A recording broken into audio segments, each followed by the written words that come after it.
Hello and welcome to Netflix vs. Cinema, the podcast that tries to answer the question, should you stay at home or should you go to the cinema for your entertainment? My name is Tosin and I am based up in somewhere called Bromsgrove near Birmingham. Joining me as always on the Isle of Wight is Shaun Harris. Hello.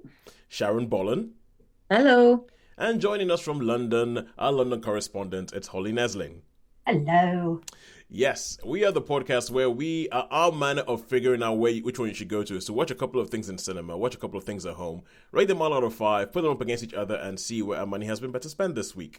So, let us kick off this week by asking, what have we seen in the cinema this week? Shaun, we'll go with you. Okay, so I saw an unlimited screening, it's a secret screening called The Toxic Avenger, The Life of Chuck, and I know we reviewed it, but I caught up on the Materialists. So, Materialist, yep. Yeah. Yep.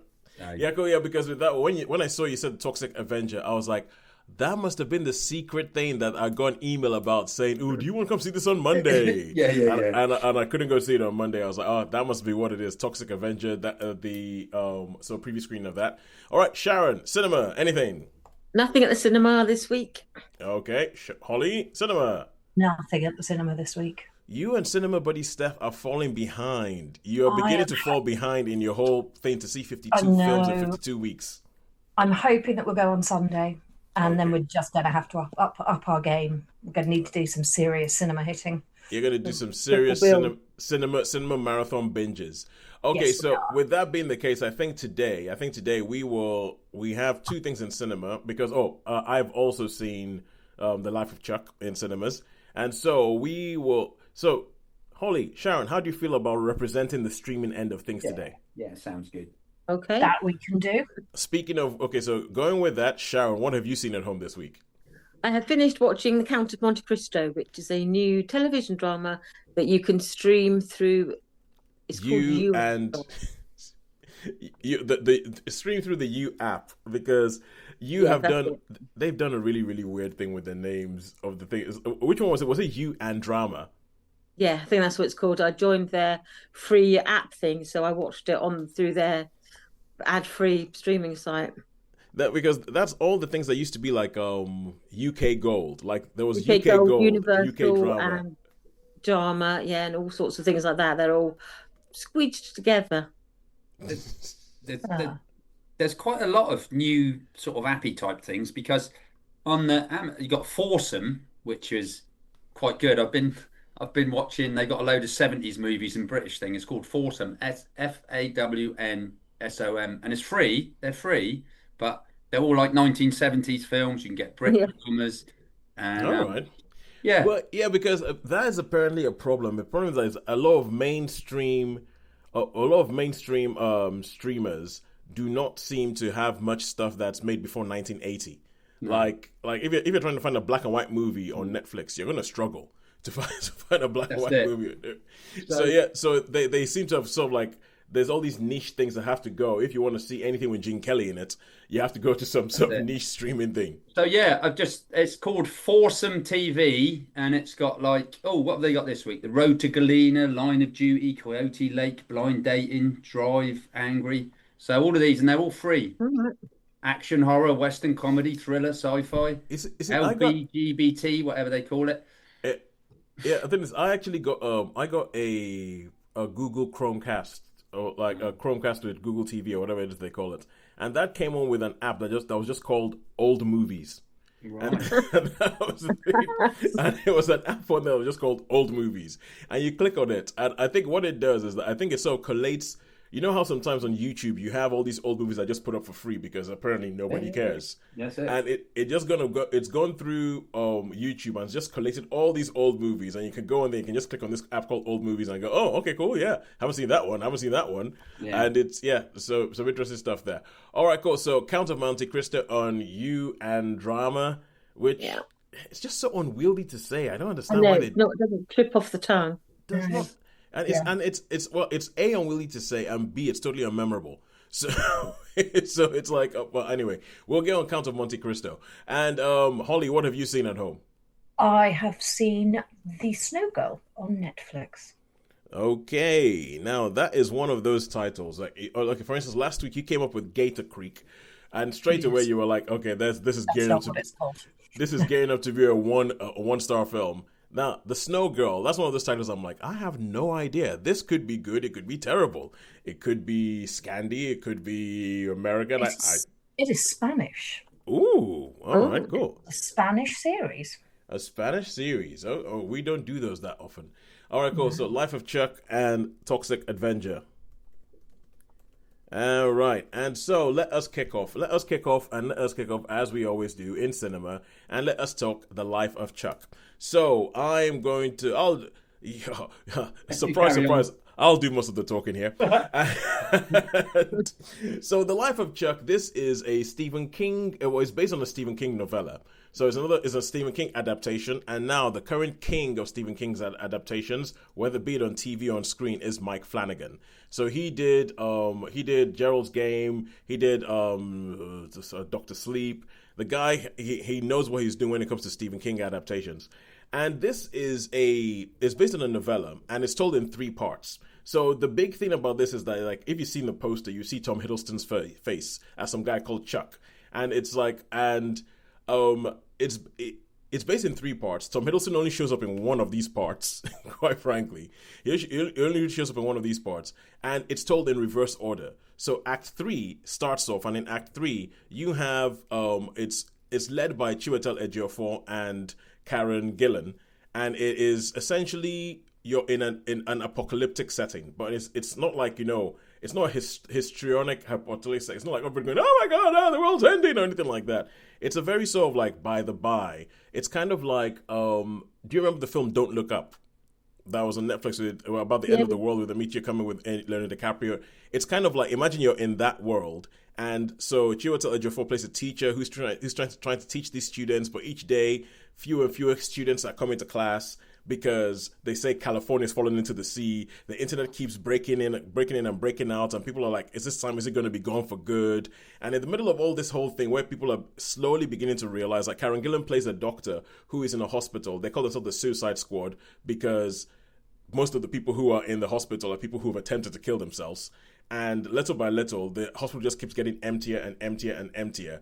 And people essentially they slowly come to the realization the world is ending, why even bother? And then all of a sudden, these billboards start showing up everywhere saying, thank you, Chuck. Thank you, Charles Krantz. Thank you, Chuck. 39 great years. And then the billboards show up, and then they show up on, like, on bus stops, and then they show up on TV ads. And even though the TV stations are going down one by one, this seems to be the only thing that's on TV. Just something saying, thank you, Chuck, 39 great years. And they're like, and everybody's wondering, who the hell is this Charles Krantz? Who is this guy? And you go, so and that's the first act. And I'm not even sure, I feel like to say anything else might be a spoiler as to what happens in that first act. But you have a post-apocalyptic session. And then the second act is the one that Tom Hiddleston shows up in. And he plays Chuck. He plays a grown-up Chuck. And this is all about a woman who is drumming at the side of the road. She's a busker. She's drumming at the side of the road. She sees Chuck walking towards her, and so she starts just doing like a beat that for her is like, I think they call him something like Suit Man, because this whole film is narrated by Nick Offerman. So Nick Offerman does this voiceover throughout the whole film, and it's like, that she sees, like, businessman. She sees businessman coming, and she starts drumming like as he's coming. She thinks he's gonna go past, and when he goes past, I'll go and start drumming something else. But he actually stops. He stops beside her and starts dancing, and then he brings a woman out of the crowd, and then essentially, Sharon, you would love this section because it's essentially a Strictly show dance. It's essentially a Strictly show dance. Let's put it this way: Tom Hiddleston spends more time in this film dancing than he does speaking. I think if you actually totted up his number of lines in this film, it is way less than the number of times he's dancing and the amount of time he's dancing in this film. And the second half of the second act is just him dancing and all that, and so it's about this Chuck, and then it goes back in his life again to Act 1. So the film ends in Act 1, and this time you have Chuck as a kid, and you have Mark Hamill as his grandfather, and Shaun, did you recognize his grandmother? I didn't recognize him. You didn't recognize Mark Hamill? Mark Hamill, not to start with. No, yeah, I didn't. He's a long way from Luke Skywalker. Yeah. And he's actually, well, I knew it was Mark Hamill, so I knew he was in the film. I didn't know he was in the film. I mean, I just saw it and I just thought he was some old accountant guy, you know what I mean? And then it wasn't until he's actually the bit with the don't go in there. Yeah. That bit. Mark Hamill. Yeah, you're like, oh my God, that's Mark Hamill. And yeah, that was the bit that is, especially for a Stephen King movie, that is the one bit in the film that is the most horror-y. The bit where he's walking up the stairs saying, "Don't go in there." It's actually quite shocking. Apart from one sound cue that they use, but never mind about that. And but did you recognize who the grandmother was? I didn't actually. I know. I like the sort of movement in that. Who was the grandmother? It was Mia Sara. Mia Sara, otherwise known as the woman from Ferris Bueller's Day Off, or the girl from Ferris Bueller's Day Off. All right, but I'm not a big fan of Ferris Bueller's Day Off, so I probably. Neither am I. The young girl that went with him. Exactly. Oh my God! She's the grandmother. She's the grandmother. The thing is, like, neither am I a big fan of Ferris Bueller's Day Off, but I'm a big fan of Mia Sara, and I spent the whole film looking at her face, going, "She looks familiar. She looks." And then about halfway through, I was like, "Oh my God, I think that's Mia Sara. I think it's Mia Sara." But anyway, so the final bit is about Chuck and his grandparents and him growing up with his grandparents and what happens there and everything like that. And this is Stephen King in more sort of, I think this is Stephen King almost more like sort of Shawshank Redemption territory. It is not him in scare the pants off you territory. It's not him in like It territory or anything like that. It's a lot more about life, and it's a lot more about what life means and what the connections you make are and what happens, blah, blah, blah. But because it's Stephen King, there's a little bit of like some supernatural fluff thrown in there as well. And Shaun, what did you think about this? Yeah, well, okay. When I saw with the first act, I was like, oh, I wasn't really sure where it was going. You know, I thought, what's this? And I thought, where's Tom Hiddleston then? For goodness sake. I thought this was a Tom Hiddleston movie. And of course, and then in the second act, and I mean, the dance scene was, he's a good dancer, isn't he? Yeah, Tom Hiddleston is a good dancer. Really, really good. Reminded me a bit of La La Land, a little bit like a little bit, yes, yeah. A little bit like that. Especially when he pulls the girl from the crowd, really. yeah. But and then the first act just got better. So each act, I think, personally speaking, and I think, you know, the is it the first act, the one with when he's the boy, or that is act one, but is the third act you see. Third act, yeah. Because this goes backwards through his life, kind of. That's it. And I mean, I just thought, you know, I thought they were brilliant actors. You know, I think really, really good. Especially the first act, because the first act is mostly held by a kid who plays the young Chuck, and I think he was really good. Yeah. And I mean, I like the teachers in it. I thought the teachers are really good. And I'm trying to think what the Carl Sagan word was. It's not materialist, is it? It's something like. Or the cosmic calendar. Yeah, because there's a quote that the teacher says, and I can't remember, like, because of, you know, the one teacher when in the class thing, and she quotes that, and it's I think it's like, I contain multitudes or something like multitudes. that. Thank you, Coach. I know I covered on multitudes, and yeah, I mean, it really. So going from the first or third act, whatever, it got better and better, and I got in the last bit. I just thought, and I've been thinking about this all day about multitudes and stuff, and I just felt really good about it, and how it does affect your life, like the people we meet, like you guys, you know, that I've met through the life, and all the things that happen through life, and how it shapes you. And, you know, like, if you want to be one thing, and lots of people have said it, like Guardians or whatever have said, so don't do this thing, be this thing instead. There's no money in that. You're not going to make any. Yeah. So if you aspire to something, and then you sort of said, no, you need to be this, rather than, because you're not going to make any money, it's a hard career, blah, blah, blah. And I just thought, I don't know, Toes. I just really, really, I felt good at the end. I felt good at the end. So, but first of all, the first one, I'm just thinking, where's Tom Hiddleston? This is a Tom Hiddleston movie. But yeah, so for me, it got really, really nice, and I felt really, really good at the end. Yeah, I think this film, because if you see any poster for this film, there is the 90% chance you see the words "life affirming" plastered across this poster. And this film is one of those really, really difficult things to do, where it's a film that is trying to be life affirming, and it's so easy to mess that up. Yeah. It is so easy to do a film that's trying to be earnest and sincere, and without coming across as, like, you know, the cliche of, and the true treasure was the friends we made along the way. And it's like, and this film kind of does that, but it does it in a way that you kind of, that there were multiple times during this film where I got choked up. There are multiple times, yeah. Especially at the beginning of Act 1, which is the third one that you see, where something happens when he's quite young, that the way they introduce young Chuck and they say what happens right at the beginning, I was pretty much in tears in the cinema. Like when they and then they when you little by little it sort of starts to unravel what the Mark Hamill character is all about and everything like that, and little by little, and why he won't let him go up to what they call it, the cupola or something like that. Essentially, like an attic. The cupola, things. Like an attic. Yeah, it's like, why he won't let him go in there, and then it's the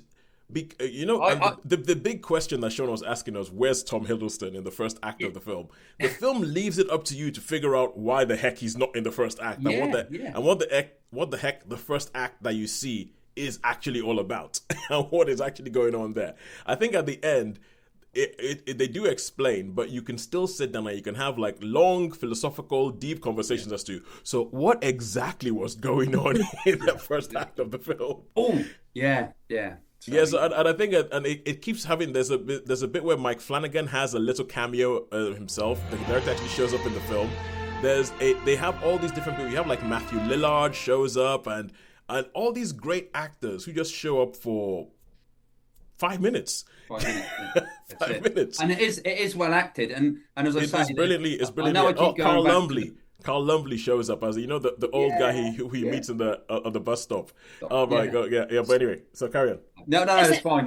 We've got our time up anyway. But yeah, no, this was a real surprise. So this film got better as it went along, and it's a very good film. And the last act was terrific. Yeah, I remember watching the first act going, they're gonna have to go somewhere with this. If not, this is just gonna be really annoying. Yeah. And then by the third, you're like, they did something with it. They did something with it, so it's quite good. Sorry, Holly, you're about to ask a question. Does it have all of the usual Mike Flanagan people in it? I'm actually just pulling up the cast because I have a list of people I expect to see in Mike Flanagan. Yes. Rahul Kohli does show up. Rahul Kohli is in the film. I think that I feel like the girl who Tom Hiddleston dances with, Carl Lumbly. He is. Oh, okay, Carl Lumbly. He's He's in Doctor Sleep, where he as the older start. Yes, he plays Dick Halloran in Doctor Sleep. Yeah. Actually, Mark Hamill is in The Fall of the House of Usher. Well, it wouldn't surprise me, and there's a whole bunch of people who I'm sure is in one of them. And there's is the answer then. Yes. Yeah, so it would have them in it. But anyway, Shaun, how many stars would you give it? Rahul Kohli is 4 stars. Probably would have got 5 if the first act was, but so 4 stars. Yeah, I would go with 4 stars. There's some things I feel like it does a really, really good job, but I feel like there are some things that do not quite hold together. Quite hold up, yeah. Yeah, there's some things that I'm like, I can see you're trying to make a metaphor there. You're trying to link that. I don't quite think that works. Overall, but essentially, enjoying it too much, and you're probably crying too much to sort of like make too much of an impassioned, logical argument for why that doesn't make sense. All right, cool. So now let's go over to... Yes? There are loads of his usual people in it when I went through the list. When I went down the cast list, I was like, oh yes, now I feel happy. I'd be sad if they weren't there. Okay, cool. Okay, so while Sharon is doing this, Holly, can you do me a favor and find out there was the woman who dances with Tom Hiddleston in the second act. She has red hair. Haven't seen her in much. Can you find out who she is and whether she's a Mike Flanagan regular? Yes, I can. All right, cool. And now we are going to go into U&Drama, and we are going to talk about Count of Monte Cristo. So, Sharon, is this the Sam Claflin version? Yes. Okay, cool. So please tell us about this. Yeah, this is a television drama over, I think it's 7 parts, and it tells us the classic Alexandre Dumas story of the Count of Monte Cristo. And I haven't read the book recently. I have read it, but not recently. So I'm sorry, Sharon. Just when you said Alexandre Dumas, and we were just talking about Stephen King and Shawshank Redemption, I couldn't help but just think Alexander Dumbass. Alexander Dumbass. Is D'Artagnan in this? Is this the one D'Artagnan pops up in? No. That's the Three Musketeers or Man in the Iron Mask. A Man in the Iron Mask. Yeah. I think there's some where they pop up in the books because they're all linked. A lot of his novels, but this is Anyway, this is the Count of Monte Cristo. Starts off with he's not a young man, but a youngish man, Edmond Dantes. He's it's in 1814 it starts. He's just got engaged to be married. His future's looking rosy, and he's asked to deliver a letter. And in 1814, those of you who know your French history, this is set in Marseille, south of France. Those of you French, in 1814, Napoleon had been defeated at Toulouse and was imprisoned in Alba. And for that period of 100 days, he goes back onto mainland Europe. He raises his armies again, and he engages in battle, and he ends up ultimately at the Battle of Waterloo. So in that period where there's sort of the royalists have been re-established, and then Edmond Dantes is given this letter, which is a Napoleonic letter, and it is seized at the time when Napoleon is still in exile. He is then betrayed for different reasons, and he is sent to prison without trial and just thrown away in this fortress where he languishes for 15 years.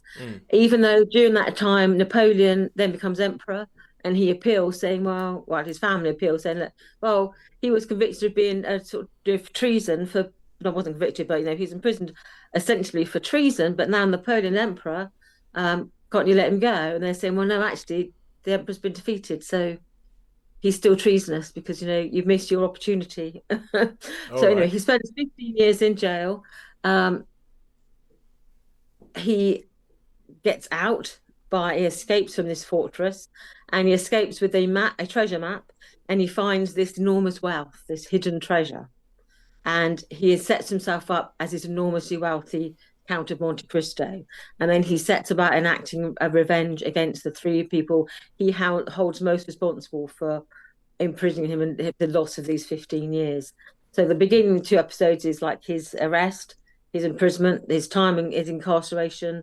Then when he sort of finds his fortune and lays the foundations for his revenge, and then you've got 2 or 3 episodes where he starts to enact his revenge, and the final episode is when it all comes to fruition. Yeah. So it's tale of revenge, basically. Can I ask, is there much in the way of action in this, or is it much intrigue and stuff? It's more intrigue. There's very little sort of fighting as such, or action scenes.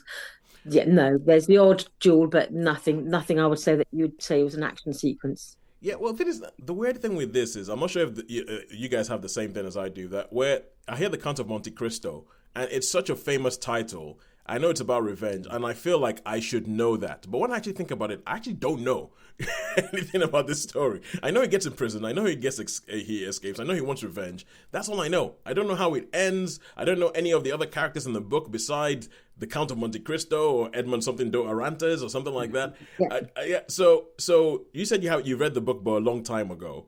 And a long time ago. Yeah, from what I hear, this is like probably the most faithful adaptation of the book, because they usually tell like the initial thing and then make all kinds of different things with it. But did you enjoy it? What did you think of this? Did you think it's worth it? I did on the whole, actually, because it's unusual to find a sort of drama like this that they don't mess about with. And I say that in the nicest way. But a lot of dramas, like you see some of them where it's like you get flashbacks. You get these scenes. It's sort of cutting back and forth in time. Yep. And this is basically they've got a beginning, a middle, and an end in that order. It's nuts and bolts. It's like it's a more or less a faithful.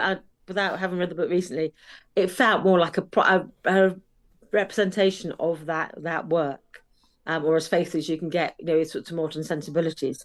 So the fact that it was quite a traditional book adaptation, I quite like the fact that it was okay. This is our narrative. This is how it starts. This is the story, how it progresses, and this is the conclusion. And we're so used to them sort of chopping about narratives that to have a traditional narrative is like, well, actually, I quite like that. So this is the bad guy, and there is no double cross. That's just the bad guy. Yeah, it was. I felt like it's quite like a slow burn. They introduced quite a few modern elements, which I think I'm not sure that was in the book. There's a few bits that jarred a little bit. I was thinking, I'm not really sure that would be in there, but I felt that it worked, and I like the flow of it. I would say it's more of a slow burn than like a boom, boom, boom, boom. So you had to sort of persevere with it. I didn't watch it as a binge watch. It's not something that you can't read the book in a sitting. It's one of those books you have to let it sort of take its time to tell the story. So I watched it over a couple of weeks. I let it. I watched a couple episodes.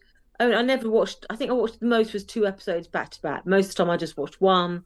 Yeah. It's by an hour long. Let that sink in, and then watch the next one. So I took it over a couple of weeks. So I enjoyed it because I thought it was a faithful, solid, toilet piece of entertainment, and I enjoyed it. So I would certainly give it 3 stars. Sorry, how many parts is it? Sorry, I think it was 7.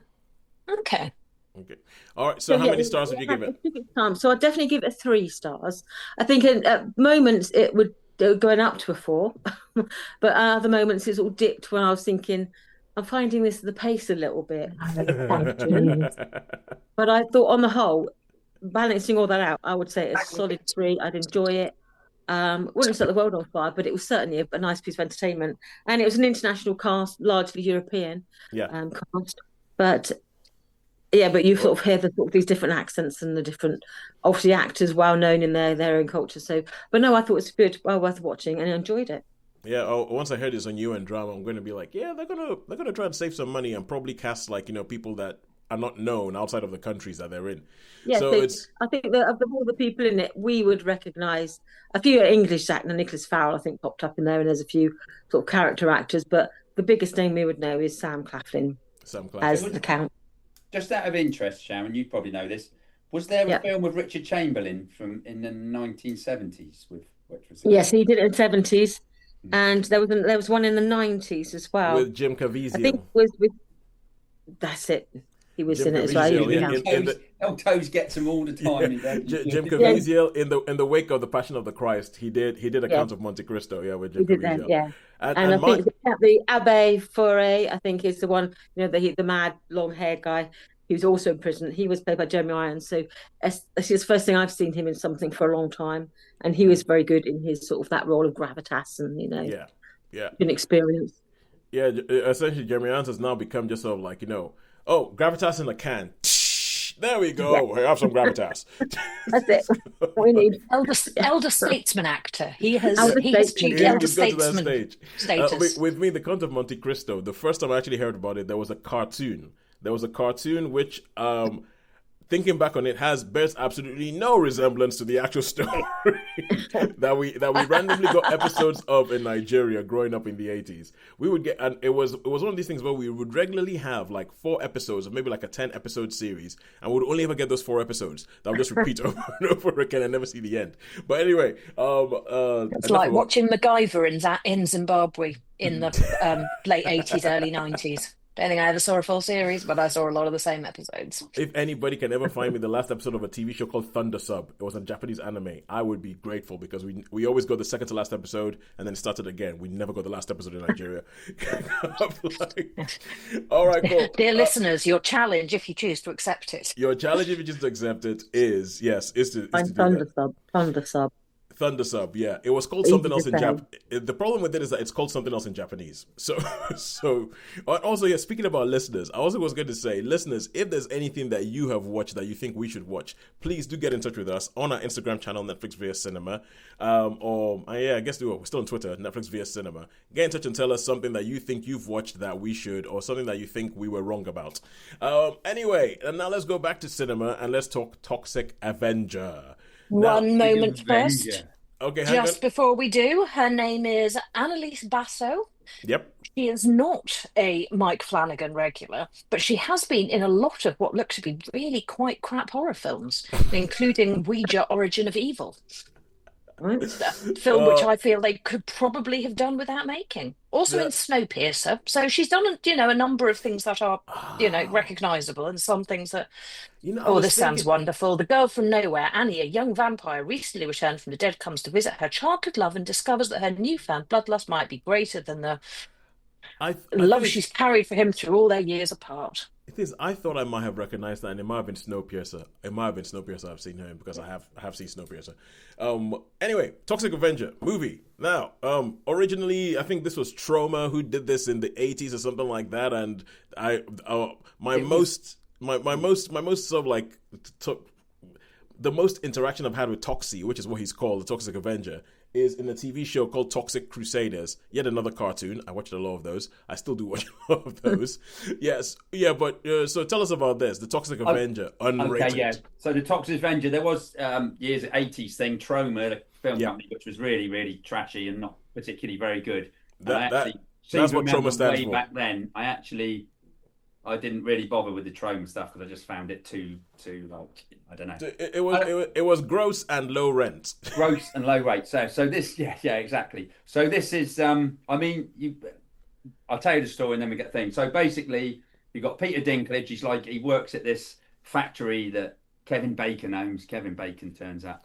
Of course, Kevin Bacon turns up. Kevin Bacon, he's like in the X-Men film when he played that Bring of the Hellfire Club as well. Yeah. I think they Sebastian played Shaw.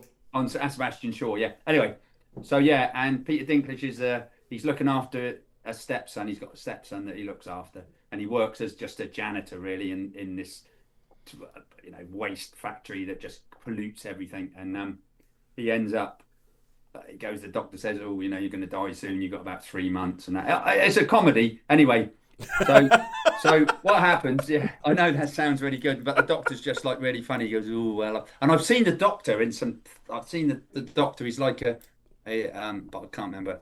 Who it was. Anyway, so basically, what happens is he gets caught up. He gets caught up in a bit of trouble in the There's a lady journalist that breaks into the factory, and he's in the factory at the time, and he sort of gets mixed up a little bit, and he gets killed, and they say, "Oh, get rid of the body," and they chuck him in the toxic waste, and of course, he becomes this Toxic Avenger with and it's like his mop is like a magic wand, like a Gandalf-y thing that when he touches people with it, they sort of dissolve, and their heads sort of fall off or have big gaps, and you see the teeth all falling out. So it's very, very over the top, totally over the top, and but really, really good fun. As I say, I hadn't because I obviously not knowing being a secret screening. Yeah. So this was a real surprise, but it was very, very bloody and very, very stupid. And there's this they have like there's like a couple of people talking on the news and that, and one's obviously a misogynist, and he's like, "Oh, they've changed Mr. Burger to Miss Burger," and all that. Yeah. And that is really, really funny because what I like to look at. So there's one of the scenes takes place at this burger joint called Miss Meat. Miss Meat it is. And all the adverts are all like very, very suggestive and like, anyway, but you can use your imagination on that one. But Miss Meat, and it's like, have a big one of these, or sounds very Paris Hilton and the Noughties, where they had the Paris Hilton burger ad. So and of course, so a scene, he becomes a little bit of a hero, and then they decide, obviously Sebastian Shaw or Kevin Bacon or whoever he's called, decides that he needs a bit from. They've got to capture him and get he's got all these mad scientists with glasses and stuff, and he says, "Oh, I need a solution." And so of course he becomes a sort of, and then there's this big final confrontation between the pair of them. I mean, the whole idea behind the Toxic Avenger to begin with was always kind of like a messed up take on a superhero film. Basically, it's a mess. Yes, exactly. You nailed it in one toast. It's taken on a tip, but there is lots of nods in this too, and I think probably to the original one. Not that I can talk much about the one way back then, but I think with the Kevin Bacon character, when he sort of transforms, should we say, it's like a mixture. It's just like I feel like that's not a spoiler to say that the bad guy eventually goes, "There's a good guy. I kind of created him. I want some of that." So yeah. And it's not quite perfected, So there's a few quirky bits, but this was really, really, really good fun. I had a really, really good time with this movie, much better than I thought I would. As I say, I don't mind the stupidness if they know it's stupidness. Yeah. It's really, really silly. So I sat there, I went with Happy John, and yeah, I had a really, really good time with this movie, and it's worth a watch. I mean, it was not everybody's cup of tea because it's very, very bloody with heads falling off and people getting sliced and teeth, and just And you know, the Toxic Avenger looks quite gruesome. Let's be yeah, and honest. he's quite He gruesome looks as quite well. And gruesome, he yeah. can take his, well, no, that's a spoiler. So, but I suppose it's not really. But, so I'm going to tell you anyway. But like, he can take his eye out, or one of his eyes, to sort of, you know, so see what's going on. Yeah, no, really, really good fun. And I'm going to give this one. I'm sure a lot of people wouldn't agree with me, but I'm going to give this one a 4 stars. I Cool. really, really had good fun with this. I had good fun. 4 stars for the Toxic Avenger. Question: did you recognize Elijah Wood? Yeah. He's like, yeah. He looks like because I've seen the posters and he looks like a cross between Uncle Fester from the Addams Family and Danny DeVito's Penguin from Batman Returns. Danny DeVito's Penguin, and also Grimer Wormtongue out of he does look like that. Yeah, and the band that are like the Assassins. There's a funny bit in that. There's like one has got like a chicken head and one that. Yeah, it's really, really magically over the top. Really sounds like you're speaking my language. Magically over the top. All right, magically and knowingly over the top. I like that kind of stuff. Yeah, knowingly over the top. All right, cool. So and now we're gonna go back to streaming and friends, and let's talk the Snowgirl. So, Holly, ¿cómo está? So, The Snowgirl is I would say, detective series of sorts. A Spanish series, which was first, series 1 came out in 2023. I did not watch it at the time. There is now a series 2, which I am watching, but I've successfully binged all of it. The first series begins at I think it's probably a January 6th parade in Malaga, where there's a Three Kings procession, and a little girl is there with her parents. Sorry, and Holly, she could you just disappears. explain January 6th? Because when I hear January 6th nowadays, I think something totally different to Epiphany. Spain. Epiphany. Yes, it is an Epiphany parade. Okay, so Epiphany parade, a local Spanish parade.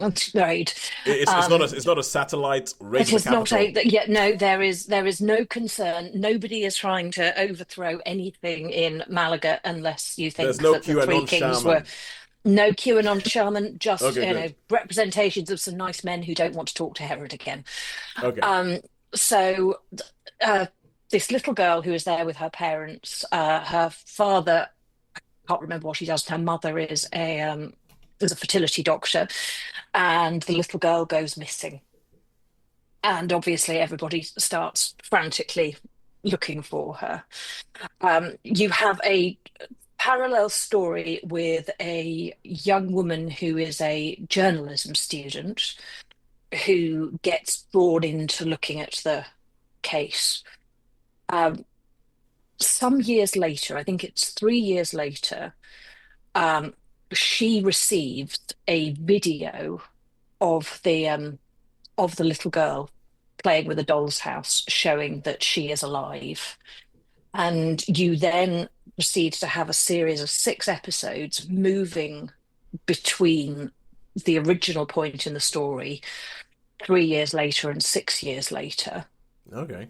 As this journalist, who, as she gets older, becomes drawn into having to find out what's happened to this little girl who, seems to still be alive, and at the same time is addressing her own past trauma, having been, I want to say sexually assaulted, I want to say date raped, but she had been drugged, and had gone through the trauma of this, and how these things align, along with the police investigating as well, and her dealing with how she feels about what happened to her, the role of the police, how the families unfold. Is it a bit like it sounds like a slightly different take on a cold case kind of drama.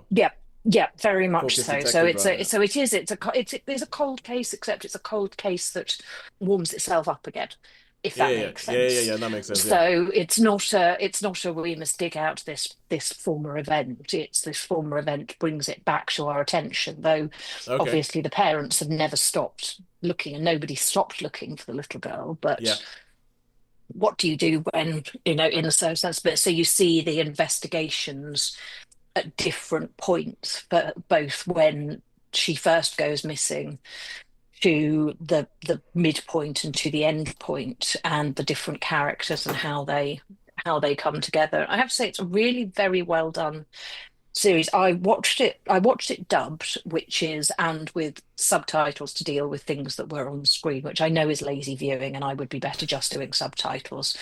But it is, for convenience. But it's really well done. I mean, I didn't know any of the cast, but that's a failure of mine, not a failure of theirs. And it was a really good watch, and I'm enjoying series 2 as well, which I will revert on once I have seen all of it. Oh, okay. Hang on. Which is a separate case. Okay, good.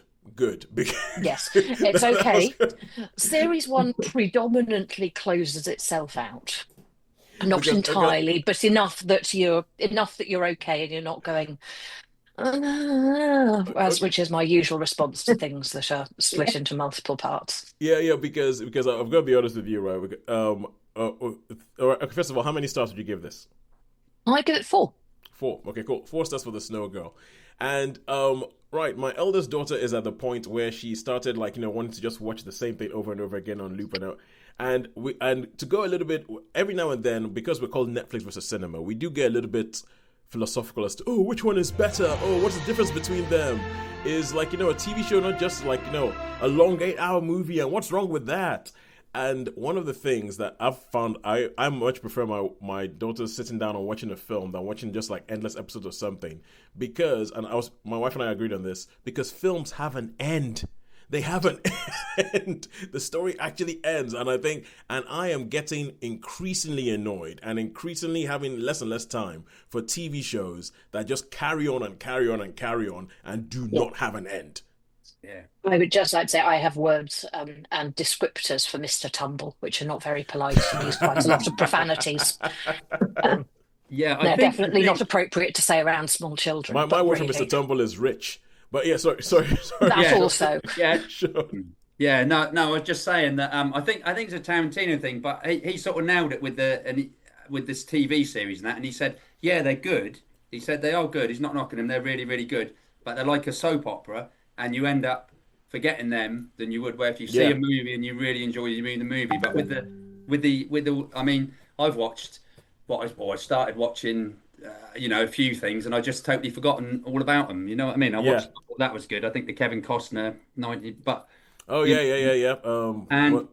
And he was right there, because they become like soap operas in a way. Yeah, it's good. Yeah, I remember that interview that he had where he was talking about in a film, if you watch a film, you can almost remember absolutely everything in the film. Yeah. But if you talk about the 5th season of a TV show, it's been good while you've been watching it. It's been great. Yeah. But when you talk about what was this pivotal moment, you can't really remember what the pivotal moment was, or who said what, or who when happened, or when. And I do think I have become such a big fan of things that have an end. And when it comes to the whole, and it might have taken us, 7 years of doing this podcast to get to the point where I've been like, well, what's the difference between films and cinemas? Films and TV shows. Films have an end. TV shows don't necessarily. Law and Order managers, those have endings. Well, mostly, but not entirely. And I couldn't tell you what happened in season 350 million, episode 7 of Law and Order SVU. Well, the thing is, I've actually started watching every now and then an episode of House, because every now and then you get these shorts on YouTube that show you something that happens in House, and I'm like, what happened to that episode? And I go find that episode, watch that episode, and I'm like, oh, good, it's ended. I don't need to watch another episode. I need to follow, and I'm okay with the episodic thing. But but I think almost the nature of TV, because let's be honest, everybody's trying to make money. That's what we're here for. So the nature of it is that they don't end. They give you this, don't you want to come back and find out what happens next time? And that's why even a show like Severance on Apple TV Plus that everybody's raved about, I haven't gone back to watch the second season, because I'm like, does it have an end? And a lot of people say, and the way it ends, it gives you a lot of questions. And I'm like, no, shut up, get out of my face. I am not coming back for this nonsense. Because I would say, I was just going to say, a classic example of that, I think, is A Handmaid's Tale. Oh, yeah. It was this entire story, and every time they get out of Gilead, it's like, let's go back into Gilead again and start all over again. And It's then by the the time Prison it Break got to effect. season like 3 or 4, I was like, you know what? How many times can you escape and then keep going back to Gilead? And then now that they've shown the final season, you know what? Who can be bothered to watch it?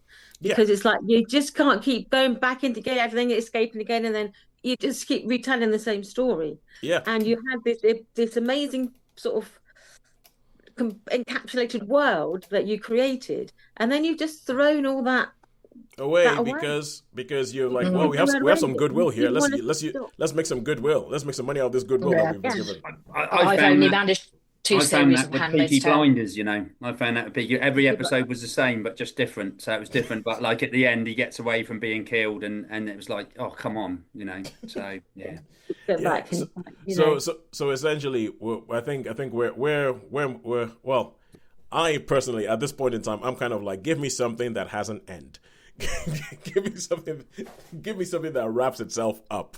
If you want to go give me a sequel, as long as I like the characters, I will come back for the sequel. But please have an ending. It's fundamentals of storytelling at the end of the day, isn't it? It's a fundamental. You've got to have a beginning, you have a middle, and you have an end. Doesn't matter which order you tell it in, but you need those 3 elements. Yeah, as we've seen by the life of Chuck, it does not matter what order you tell them. Yeah, but you have to have those 2, otherwise it falls apart. You've got to have those those building blocks of a story. Well, I just think it's just not satisfying. It's just not satisfying, and it doesn't make me want to come back and listen to anything else you have to say. But okay, so after all that ranty, God knows how many shorts we'll get out of that. Who do you think has won this week? Cinema or Netflix and Friends? For me, it's cinema. 2 4s and a 3 and a 4. So cinema by a point. Oh, Shaun's been paying attention this week. Shaun's got a spreadsheet in the background. Yes, well, the truth is, Shaun is like, you can't really argue with facts and maths. It's kind of like, yes, it's been cinema this week. Cinema has won this week. So until next week, when God knows what there's in, because the cinema output seems to have slowed a bit. Yes. Yeah, so but whatever it is that's in cinemas, we can promise you that we will track it down, we will find it, we will watch it, and we will tell you if you should. In the meantime, do get in touch with us, tell us what you have been watching, and tell us whether you think we should be watching it as well. Until next week when we hear from you again, or what we hear from you, or you hear from us, it's a goodbye from me. It's a goodbye from me. Goodbye from me. Goodbye from me. Thank you ever so much for joining us.